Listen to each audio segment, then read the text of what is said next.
E a questão agora que a gente vai ver também é interna. Vejamos qual vai ser a reação do presidente do Vasco, o Pedrinho. Eu acho até que deve questionar. Ele só tem 30% do futebol, 70% é da SAF.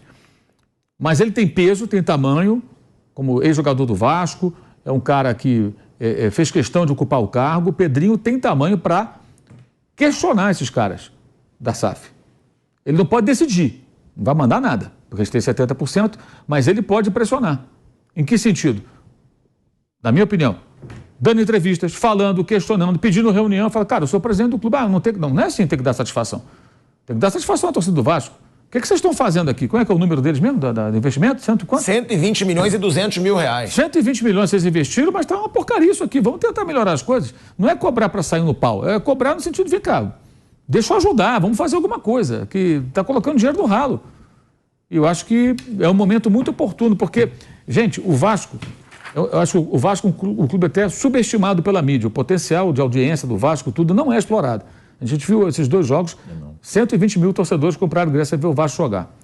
Por quê? Porque o Vasco ele se arrasta há muito tempo nesse negócio de Série B, Série A, Série B, Série A, vai e volta. Então, ele passa uma imagem de um clube que não é tão grande como ele é. Ele é imenso, mas não parece às vezes, de tanto que ele vai para a Série B. E ano passado ele lutou até o final para escapar do rebaixamento.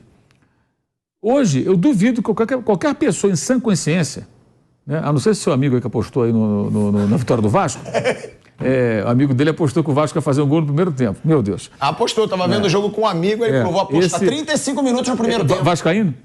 Vascaíno? Não é Vascaíno. Nem Vascaíno. Então nem dá para dizer que ele é otimista. Né? Ele tá louco, esse cara, meu Deus. Mas quem, além do amigo do Thiago, quem em sã consciência hoje poderia afirmar o seguinte: o Vasco não vai brigar contra o rebaixamento desse campeonato brasileiro? Não dá para dizer, gente. O que parece hoje pelo futebol desse time é que corre um sério risco de voltar a ficar ali rondando ou mergulhado no Z4. O time está muito mal, cara. E o campeonato começa agora em o quê? Um mês, né? Menos de um mês. Hoje é dia 17, né? Menos de um mês. Faltam 4 semanas exatas, né? Aí para começar aproximadamente 27, 28 dias. Com esse futebol, tomando coco do Nova Iguaçu, você acha que não vai brigar para nunca? A não ser que eles consigam nesse mês uma transformação, e o time volte de uma outra forma. Eu acho que essa transformação passa também por uma avaliação de elenco. Eu acho que é aí que o presidente do Vasco, o Pedrinho, pode entrar em ação para tentar, de alguma maneira, questionar, discutir, ver o que pode fazer para ajudar, porque se anuncia um ano preocupante para o Vasco da Gama. E eu estava falando aqui do time, se a gente for ver a escalação toda do Vasco, tudo reforço. Léo Jardim, não agora, né, de 2024, mas todos chegaram há pouco tempo. Léo Jardim, Rojas, João Vitor, Léo Pelé, Lucas Piton, Medel, Praxedes, Galdames, Paier, Adson e Verrete. Todos esses foram contratados recentemente. Mas quantos estão no nível dos reforços, por exemplo, do Flamengo? É isso que eu tô falando. Algum? Contrata mal, não só do Flamengo. Você pega do Atlético Mineiro, você pega do próprio Palmeiras. Não contrata. Eu ia citar mais, eu só citei o Inter, eu citei apenas o Flamengo, que é do Rio, né? O rival do Vasco da Gama. Só por Até isso. que o Botafogo, o Botafogo tá passando vergonha também. Mas contratou aí. Luiz Henrique. Promete muito. O Alan, que vem no meio do ano. O volante Alan, o Jefinho. Jefinho voltou. Entendeu? Agora, é bizarro. E eu não sei se você tem a imagem aí, Kaique, a gente pode botar aquela imagem que você me mandou. Porque, todos os jogadores do Vasco, nem entrevista vai dar. O único que foi dar uma satisfação pra torcida é o maior deles. É o Paier. Ele ficou sozinho no gramado, olha aí, e foi aplaudir a torcida do Vasco. Por mais que ele estivesse escutando vaia, estivesse escutando... crédito aí pra Nilson Almirante, tá? Essa imagem aí. O Paier vai pra torcida, devia estar sendo vaiado, e vai aplaudir o torcedor vascaíno. Porque olha o que o torcedor vascaíno fez, cara. Lotou o Maracanã nos 2 jogos. É o que o Mauro fala. A torcida do Vasco tem que ser muito valorizada. É uma torcida gigante, é uma torcida nacional, é uma torcida que abraça o time mesmo no momento ruim. E vai só o Paier. Mas hoje teve um negócio que derruba um pouco essa tese, né? Qual? Segundo tempo, o jogo em andamento, a torcida xingando o Praxedes. Mandando ele tomar caju e tal. Peraí, um jogador especificamente sendo xingado no meio do jogo 0-0, time precisando de um gol, jogando mal, aí parte da torcida começa a xingar um jogador. Tudo bem, estava jogando mal. Mas, sabe, xingando um jogador não ajuda em nada. Isso não é postura de uma torcida que sempre apoia. Claro que não foram todos, mas foi um grito forte, que deu para escutar claramente pela transmissão. Praxedes vai tomar caju direto. O cara errou uma jogada, outra, tudo bem, está jogando mal. Mas o problema não é o Praxedes. O problema é quem contrata o Praxedes. Você sabe todo. Você acha que o Praxedes é o cara que vai fazer o Vasco mudar de patamar? E teve uma promessa aqui, eu até fui buscar a matéria. Isso aqui é importante falar. Mas acho que entra naquela das 7. Quantos anos tem? Tem 20 e poucos anos. Atrás, então, que esse é novo. Joss Wander é o executivo lá americano. Isso foi em 18 de março de 22. O Flamengo tinha jogado com o Vasco. Ele prometeu que seria o último confronto entre Vasco e Flamengo com desvantagem no orçamento. Né? A desvantagem ainda existe. O Flamengo ainda investe mais que o Vasco, mas diminuiu muito. E é isso aí? Então, peraí. Como é que é? A gente colocou o dinheiro. Você cumpriu a promessa de colocar a grana. Não ao pé da letra, que dá uma desvantagem, mas bem menor do que existia na época. E o resultado em campo? Então tem que questionar o Joss Wander, ou sei lá mais quem da 777. Nem acho que seja culpa do Alexandre Matos, que chegou agora há pouco tempo, né? Chegou. E pelo que se comenta até, tentou contratar um ou outro, não conseguiu, tal, não podia. Não querem. Contrata jogador novo para, revelar e vender depois, para fazer dinheiro. Pois é, então, aquela coisa. É sempre bom lembrar. Mas tem o contraponto também. Mendel não é novo, Verratti não é novo. Mas são jogadores que chegam sem custo. Paier não é novo. Mas talvez em cima disso, jogadores que não precisam investir, né? Os investimentos para pegar jogador que possa render. Mas assim... o time é ruim, gente. As contratações são questionáveis. Tem muito jogador que, sabe... Você vê o caso desse Galdames, esse chileno. Ele era do Genoa. Aí ele estava lá, entrar para cá. Quer dizer, o critério qual é? O jogador disponível no outro time do grupo ou o cara que vai ajudar o Vasco? Não estou dizendo que ele não sirva para o Vasco, não. Mas assim, o critério da contratação. Que, aliás, é outra questão também que acontece. O Botafogo é a mesma coisa. O Luiz Henrique é comprado pelo João Textor, coloca no Botafogo, mas aí se comenta que ele quer voltar para a Europa, mas será que vai para o Lyon? Para onde que vai? Aí o Jefinho vai para lá, não deu certo, volta. Aí o Adrielso, o PR, ele pega e manda para lá. Tem isso também. São empresas, né? Esses caras têm empresas, são os clubes. O paraguaio lá, o Segovinha, foi pro Molenbeek lá da Bélgica, que é outro time do grupo do Eagle. Eagle, 777, mas esses caras são investidores, o Zé falou, os caras querem investir, eles querem ter lucro. O lucro é dinheiro, não é lucro esportivo. O torcedor tem que entender isso. SAF é isso, gente. Você pode ter lá um milionário excêntrico, tipo o Abramovich, que não era só excentricidade, o cara queria se tornar famoso, era um hobby para ele. Ele pegou e falou, vou fazer o Chelsea campeão, e meteu grana. Ele enriqueceu com o espólio da União Soviética, né? Ficou rico. O próprio dono do petróleo, né? Ali já é uma política de Estado, né? Que nem o Qatar com o PSG. E o camarada foi lá e botou dinheiro. Mas ele aparecia sempre no Stamford Bridge. O Chelsea fazia um gol, mostravam ele lá, batendo palma no camarote dele. O Chelsea perdia, mostrava ele e já se comentava, vai cair o técnico. Caiu o técnico. Que ele trocava bastante. Ele virou uma personalidade do futebol. Isso é muito comum também. Gente com muito dinheiro se envolve no futebol para se tornar famoso, pela vaidade. O cara tem grana, mas ninguém sabe quem é, fora o pessoal daquele meio onde ele atua.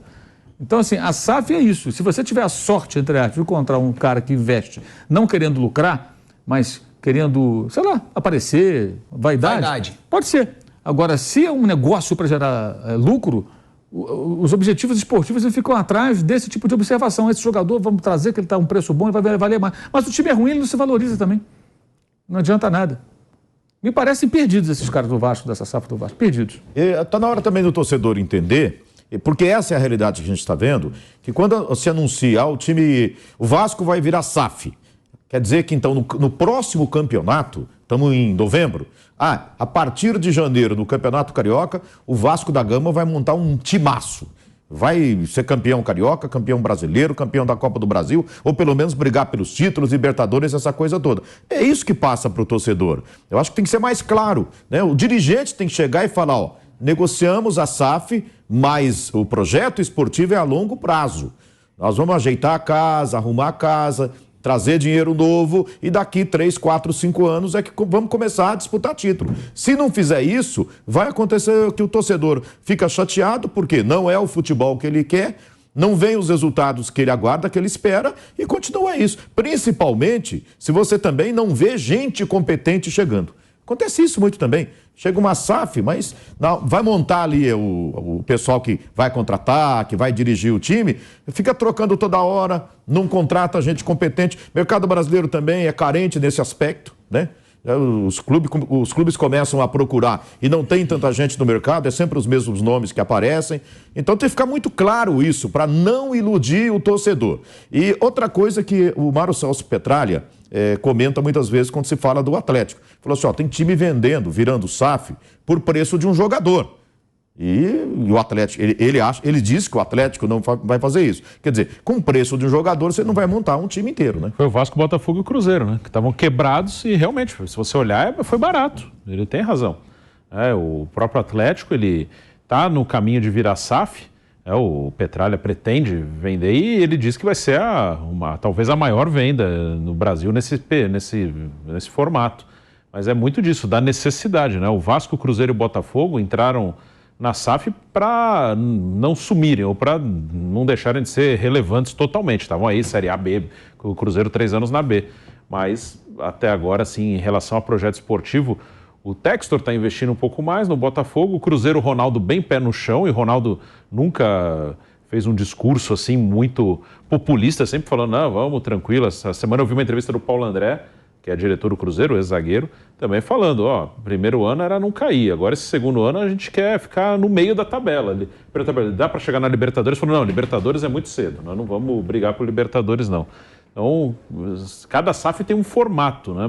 Mas eu acho que essa coisa da imaginação, o torcedor, virou SAF, vai virar o Manchester City. Eu acho que isso está todo mundo já entendendo que não é bem assim, né? E pelo jeito, é a única SAF, pelo jeito, do Brasil que tem esse lado, isso é uma forma de eu ver. Do City eu não sei tanto ainda, que é o do Bahia, eu não posso dizer. Mas que pelo jeito quer ter esse lado vaidoso, fanfarrão e quer ganhar é o Textor.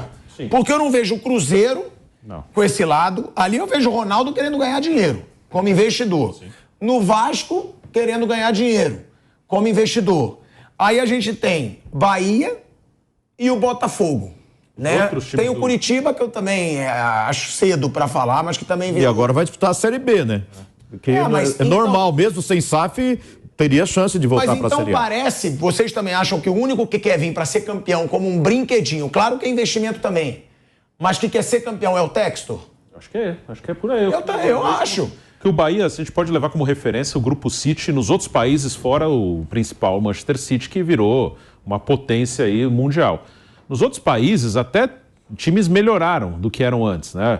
Mas nenhum deles virou assim o maior time do país, um time para ser campeão. O Girona está fazendo uma campanha muito surpreendente no Campeonato Espanhol. Chegou a liderar, enfim, é bem possível que vá para a Champions League. Mas foi surpresa, não foi o investimento no Girona, claro, melhor do que era o Girona antes. Mas não foi investimento para brigar por título, foi uma surpresa. Tem um time no Uruguai, tem time na França. Os outros times do Grupo City, fora o Manchester City, não viraram times assim para lutar por título, não. Não sei se vai ser o Bahia, mas nos outros times, nos outros países, não foi isso que aconteceu, não. E o Botafogo mesmo, ele tem essa diferença do Textor, que ele é o cara que é quase um cara que vai para arquibancada. Que é o que o Mauro falou do Abramovich. Né? É a vaidade, é o cara que quer o brinquedo dele. Se brincar, o Textor vai lá no meio da arquibancada para ficar lá nos jogos, lá e xingando o juiz, e xingando o adversário, aquela coisa toda. Ele é um cara que é o cara que mais aparece, às vezes até extrapola, como o caso aí do... Se ele fizer uma denúncia clara, ok, essa história da arbitragem aí. Se não, fica muito próximo do estilo dirigente do futebol brasileiro de antigamente, né? Que fala e não resolve nele. Mas ele é mesmo um dirigente um pouco diferente, que chega, que participa, diferente do Bahia, que parece mais profissional, diferente do Bragantino, né? Que tem um CEO que fala lá, mas também é mais profissional um pouco. Mas o Textor, efetivamente, é um dirigente, um dono de SAF, que é mais perto de dirigentes aqui brasileiros, que dá bastante entrevista, fala muito do time, torce pelo time, aparentemente, às vezes sofre pelo time também, essa coisa toda. Isso é uma coisa, né, Mauro? Essa situação da SAF, que você mesmo sempre falou isso desde o começo. O torcedor acha, virei SAF. Agora o meu time vai brigar por tudo.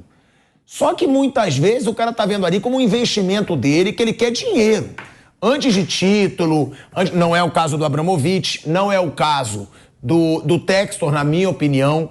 Aí tem o príncipe lá também do Manchester City, que tornou o time dele multicampeão. É por mídia, é pro país? Mas é aí a maior potência do futebol mundial hoje. Agora, até que ponto essas SAFs podem ser prejudiciais? Porque antes, vai que entrasse uma diretoria mais não disciplinada, mas comprometida com o clube, como acontece com o Flamengo, com o Palmeiras, pode arrumar. SAF pode ser uma coisa só para o cara ganhar dinheiro e não melhorar nada. Sim, a SAF pode ser isso. Aliás, a tendência natural é ser isso, né? Ser um grupo, uma pessoa, enfim, alguém com grana que vai lá e compra o futebol do clube para fazer negócio. E, eventualmente, ele pode ter objetivo outro, né? Como eu falei, de repente quer fazer daquele time campeão, ele vai ter notoriedade, como se fosse um hobby. Mas ainda assim tem um aspecto econômico financeiro. Porque o clube de futebol, é que os clubes são mal geridos. O clube de futebol bem gerido, como é que ele funciona em tese? Ele funciona buscando o quê? Resultado esportivo. Ele não tem que dar lucro. Ele não é uma empresa. Ele não vai distribuir lucro para os acionistas. Ele vai ser campeão. Ou vai tentar ser campeão. Ele pode investir em estrutura, CT, base, novos jogadores, melhorar o seu estádio, construir um estádio, tudo bem. Mas é tudo visando o quê? O time de futebol para você ter sucesso. Agora, se você tem um dono, futebol é um grande negócio, o cara pode pensar em outras questões. Por exemplo, observe que praticamente todos eles, né, ou a maioria deles, desses clubes que já são SAF, aceitando já essa proposta de antecipação de receita aí do Grupo Liga Forte. Porque o cara que é investidor, ele não vai pensar, não, eu quero no longo prazo recuperar, não, isso é dinheiro na mão, amigo. Dinheiro na mão, estou colocando dinheiro, tem que entrar dinheiro. Já estou quase tirando o que eu investi aqui para comprar o clube. E faz sentido, né? Não acho que seja absurdo. Do ponto de vista do investidor, é isso aí que ele vai pensar. Mas existe uma ilusão aqui no Brasil, de muitos torcedores, de que virou SAF, virou rico e agora eu posso competir com os outros. Não é bem assim. Se o John Textor acordar amanhã e falar assim, eu quero fazer o Botafogo campeão brasileiro, dificilmente não vai ser, porque ele tem dinheiro. Então ele vai colocar jogador caro, vai contratar uns caras assim, de altíssimo nível, e uma hora vai ser campeão. Não vai ter jeito. Mais ou menos o Manchester City lá na Europa. Uma hora vai ganhar a Champions League. Ganhou. O que eu preciso? Jogador. Ah, não adianta. Guardiola. Então, Guardiola. Se não fosse o Guardiola, ia trazer um cara de Júpiter aí para ganhar. Não importa, mas vamos ganhar. Tem dinheiro, vai bater, vai bater. Se não tivesse fair play financeiro, então, lá. Pois é. Que, entre aspas, levam a sério. Pelo menos tem julgamento de vez em quando. Lá tem polêmica, né? Aqui não tem nem fair play financeiro. Então, o cara tendo dinheiro, ele chega, ele bota dinheiro, uma hora ele vai ganhar. Agora, pode também o John Textor acordar e falar assim, vou investir no Lyon. O mercado brasileiro não vai me dar retorno, estou meio de saco cheio disso aqui, essa confusão toda, eu vou investir num time lá na França. Um jogador que sai bem na França, eu consigo rapidamente colocar na Premier League e aí eu faço grana. Compro por 10 milhões e vendo por 50 de repente. Ele pode pensar isso também. Ele decide, essa é a questão. É a cabeça dele que vai resolver. Ele não tem que submeter a conselho deliberativo, conselho fiscal, ninguém, ele é dono. O futebol do Botafogo tem um dono, o futebol do Vasco tem um grupo de donos. E assim vai. Isso que o torcedor tem que entender. A questão lá, por exemplo, do Fábio, quando o Cruzeiro não ficou com o Fábio, a torcida foi lá protestar contra o Ronaldo. Não era uma questão técnica, o Fábio está bem no Fluminense até hoje, foi campeão da Libertadores de novo. Né? De novo, não tinha sido campeão, tinha sido vice-campeão. Mas enfim, ganhou finalmente a Libertadores, né? Ele perdeu aquela chance em 2009. Mas a questão era financeira. O Cruzeiro não tinha dinheiro, cara. E vai fazer o quê? Aí ele, dentro daquela proposta de saneamento do clube, ele abriu mão de um ídolo. Então, é isso. A SAF é isso. O clube pode ser mal gerido, ter maus dirigentes e a gente vai questionar. Mas no clube você pode tirar um presidente, você pode eleger um outro. Agora no Corinthians, tiraram do poder um grupo que estava lá desde 2007, né? Tiraram os caras. O azar do Corinthians, que quem entrou age de forma muito parecida, ao que parece. Mas tiraram, no voto. Em alguns clubes é mais difícil. No São Paulo é difícil tirar. No São Paulo tem um colegiado ali. O conselho elege o presidente. O conselho que elege o presidente sozinho. Mas a SAF não tem conselho, não tem ninguém, cara. É o dono, o cara comprou. Esquece. Agora, essa situação que a gente mostrou do Payet. O Payet, com a carreira que tem, Eurocopa, seleção de Eurocopa, ídolo do Olympique de Marselha, que é um clube grande da França, um cara que tem uma carreira grande lá fora, foi lá dar uma satisfação pra torcida. Tudo bem que não falou também pra imprensa, mas ele nem deve falar português direito. Sim. Eu acho que se o Payet falasse um português direito, ele seria um que ia colocar a cara pela atitude que ele teve ali. Agora, e os outros? Ninguém vai dar uma satisfação pra torcida, também não tem obrigação de estar sendo vaiado. Acho que é falta de liderança? Eu acho que é falta de tudo. Personalidade. Acho que é falta de personalidade, falta de coragem. Eu acho que é frouxidão, que foi o que a gente viu nesse Vasco aí. 2 jogos contra o Nova Iguaçu, o Vasco praticamente não atacar e ser massacrado, pra mim é covardia com o time que o Vasco tem. Aí mas você olha no Vasco, você vai apontar, tirando o Payet aí, que é um jogador internacional, experiente, Quantos jogadores o Vasco tem com... Eu falei em liderança, mas o jogador... E você usou muito bem a palavra personalidade. Quantos jogadores têm personalidade de uma hora ruim chamar a responsabilidade e falar, ó, fizendo um baita de uma sacanagem aqui com o torcedor. Com talvez 60 só o mil Medel, pessoas. além do Payet. Talvez só o Medel tenha um pouco mais de personalidade mesmo, de liderança. Talvez. Que são os dois que não falam português, né? Sim, talvez. O resto... Vai ver por isso. Agora, ninguém botar a cara. E outra, mostra que esse time não tem personalidade ainda? Mostra que é um bando de reforço bem meia boca, porque eu também não vejo nenhum cara aí tirando o Payet que eu falei, ó, esse aí pode ser o cara.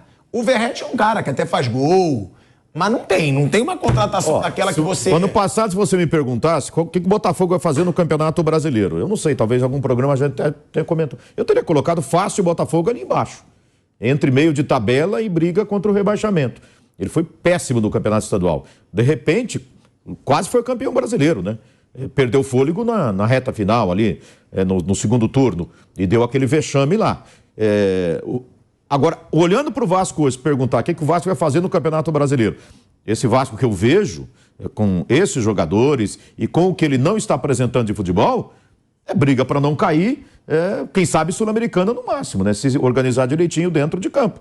Eu não vejo um bom futuro para o Vasco da Gama, não. Você olha aqui nos jogadores que o Vasco tem, não é de encher os olhos, cara. Tem que se organizar direitinho, pode fazer um bom campeonato, como muitas outras equipes, às vezes sem tanto investimento faz, mas o Vasco gastando 120 milhões, não é time, é difícil criar uma expectativa até de Libertadores dentro do Campeonato Brasileiro. Bruno. Isso é um ponto sim, porque dos reforços, o próprio Verratti, ele nunca foi assim um jogador de grande destaque na Argentina, ele foi no último ano, né, ele jogava no Belgrano, no último ano ele foi um dos artilheiros do campeonato, já é um jogador veterano, ok, deu certo, ele ajudou o Vasco ano passado na luta contra o rebaixamento. Os outros que a gente já conhecia aqui no Brasil são jogadores razoáveis, assim, o Léo, ele em alguns momentos foi titular no São Paulo, em outros não, antes jogou no Fluminense, jogou no Bahia. Sim, é um cara que era um lateral esquerdo, virou zagueiro, é melhor como zagueiro, até porque ele é um cara mais defensivo, de boa saída de bola, não era um lateral que chegava no fundo, ele é até um pouco mais lento para fazer isso. O Piton revezava com o Fábio Santos no Corinthians, até está sendo destaque no Vasco, tá jogando bem. O Adson, ele às vezes titular, às vezes não no Corinthians, não era um jogador assim fundamental no Corinthians. O David também não foi um jogador que, nunca o David foi titular absoluto. Talvez só no Vitória ali, quando ele começou, depois no Cruzeiro, não foi titular absoluto, no Fortaleza não foi, no São Paulo não foi, São muitos jogadores para compor elenco. Sim, e não para vestir a camisa e resolver. É isso mesmo, são jogadores para compor, assim, você pode ter o Léo no elenco e eventualmente titular, mas na teoria você tem que ter alguns zagueiros melhores, aí você tem ali o João Vitor, o Medel, que é veterano, não acho que são, o Medel hoje, né, mais velho, o João Vitor, não são necessariamente melhores que o Léo. Então, é isso, assim, o Vasco tem vários jogadores que dentro de um time bem organizado, pode até ajudar, o Adson ajudou o Corinthians em alguns momentos, mas eles serem os caras para mudar o time de patamar, não são, né? O que teria capacidade para fazer isso é o Payet, que é um veterano, que até esse ano parece estar numa melhor condição física, mas é um jogador que já está na parte final da carreira.